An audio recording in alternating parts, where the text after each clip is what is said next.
Hey coin collectors, and welcome to the DC Coin World International coin channel. Now I wanted to talk about this coin, which is kind of a strange coin.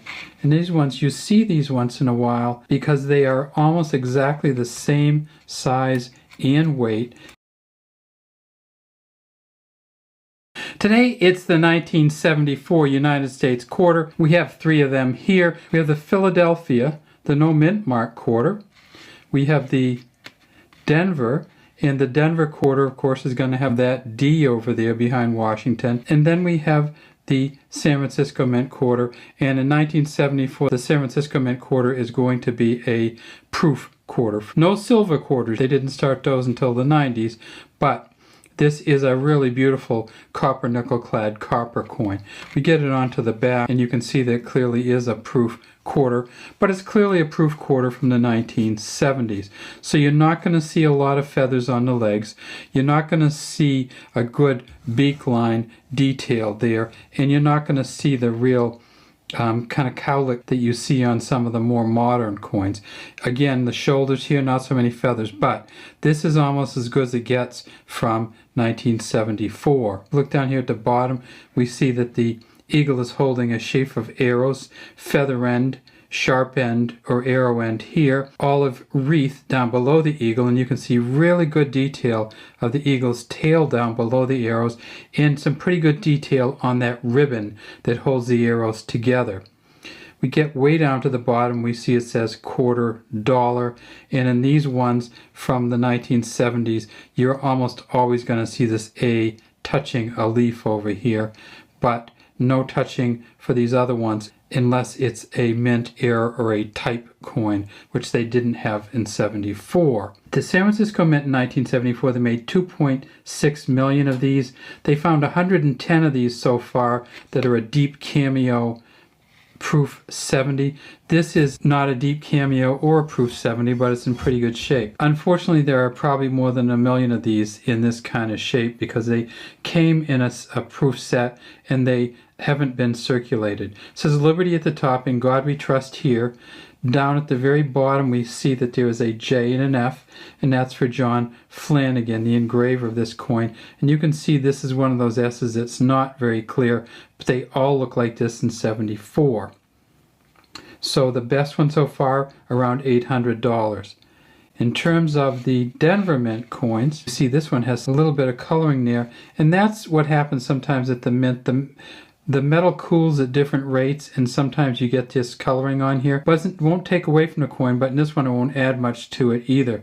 At the Denver Mint in 1974, they made 353 million. The auction record for these is $1,450 from November of 2021. There are plenty of good ones out there, but once you get to MS 66 and 67, they're very, very rare. And then next we have the Philadelphia coin from 1974, and this is from an uncirculated mint set, and you see a little bit of stuff there on the set. And you also see, even though this is uncirculated, it's a little messy here with the eye not coming out quite right, and the N a little bit bent. They made 801 million of the quarters. They found 3 at a mint state 67 plus so far, and those are worth about $2,150. Now I wanted to talk about this coin, which is kind of a strange coin.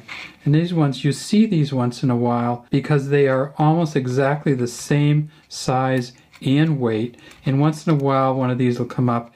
This is a quarter, and you see on the back that there are 2 initials, SD, and we know that from international coins to be Stuart Devlin. This is one of the countries that Stuart Devlin did the coin design for, and this one happens to be the Cayman Islands, and this is the schooner Kirk B in the Cayman Islands. If we tip it over to the front, you know it's not a US coin. It has Queen Elizabeth II, says Cayman Islands here, Elizabeth II, 1974, and you see this has one of those little metal marks on there, the cooling marks also.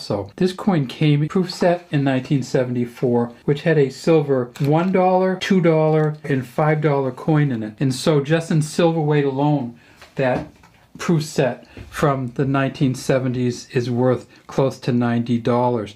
This one is nickel though, it's not silver, but it's still a beautiful coin. You don't often get these in your change, even though they're the same size and weight as the US coins, because they only made proof sets in the Cayman Islands for these 25-cent coins. In 1974. They made 30,000 of these quarters.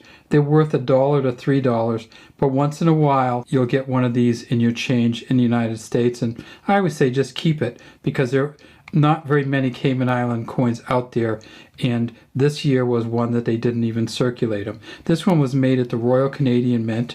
They have other years which have been made in the United Kingdom Mint and by private mints who make the coins, but this year was a Royal Canadian year. All right, back to the 1974 quarters. You can get all three, or Philadelphia, no P, the D and the S, in the highest graded form of the coin. You're talking about $4,500 worth of coins. All right, that's all we have today from DC Coin World. We'd love to have you subscribe to the channel. Leave any comments you have in the comments section.